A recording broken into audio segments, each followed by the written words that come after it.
que j'ai retenu de cette matinée autour de la biodiversité, c'est en fait tout un tas d'organismes qui existent dont je ne soupçonnais pas l'existence, qui sont des organismes associatifs ou publics et sur lesquels on va potentiellement s'appuyer, nous, pour nous acculturer sur ce sujet-là chez Fleury Michon. Ce que j'ai retenu surtout, c'est les échanges avec les autres entreprises qui étaient présentes ce matin et de voir un petit peu l'approche de chacune des entreprises et de voir des démarches qui sont à des degrés de maturité très très différents. Et donc s'inspirer de ce qui est fait parmi les best in class, parmi les meilleurs, pour pouvoir les appliquer chez nous et les déployer. Nous au Coton-Nantais, on est quand même à un niveau de développement un peu plus avancé que nos collègues, mais du fait de notre activité d'arboriculteur. Et ce que j'ai beaucoup apprécié dans la matinée, c'est également la méthode de travail, de co-développement, ce qui nous a permis d'aller très très vite à des résultats et à des objectifs et à des ambitions à mettre en place rapidement au sein du groupe.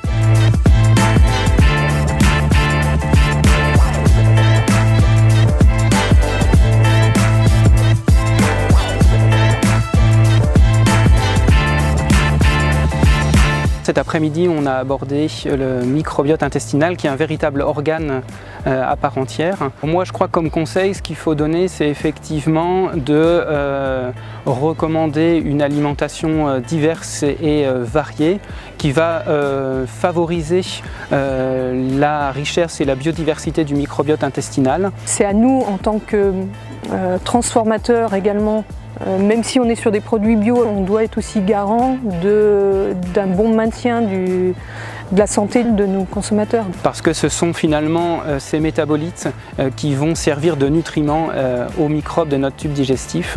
Et donc comment faire que les bonnes bactéries se développent et que les mauvaises bactéries ne se développent pas. On a cette diversité plutôt nutritionnelle de produits où justement on a le pain au chocolat, le cookies qui est très qui est nutritionnellement ce qu'il est, et on a développé des gammes un peu plus healthy, donc nutritionnellement un peu plus sympathiques, avec des fromages blancs, des fruits frais, tout ce genre de choses. Et du coup on est en train de développer tout ça au niveau du marketing et du développement produit.